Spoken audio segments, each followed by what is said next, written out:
You asked how to buy shares of Espey Mfg and Electronics Corp. I'll show the practical steps to find especially. Espey Mfg and Electronics Corp. Trades on NASDAQ under ticker ESP and focuses on manufacturing and electronic systems.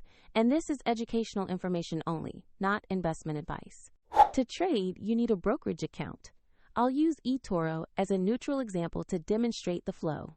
After registering, you will be asked to verify your identity, typically with an ID document, and you must add funds to the account before buying. Use the platform search bar and type the ticker ESP to find the listing for Espey Mfg and Electronics Corp. Confirm the company name shown in the search results to locate the correct stock. Open the asset page to review basic company information and the price chart. Ensure the name matches Espey Mfg and Electronics Corp. The chart and company summary help confirm you have the correct NASDAQ listing. Tap the Investor Buy button.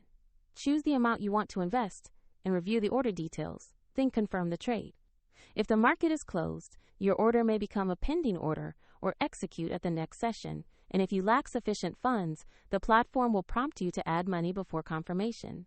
Once executed, your Espey position will appear in your portfolio, and you can monitor it there. For convenience, the example link to eToro is in the description if you want to review the platform used here.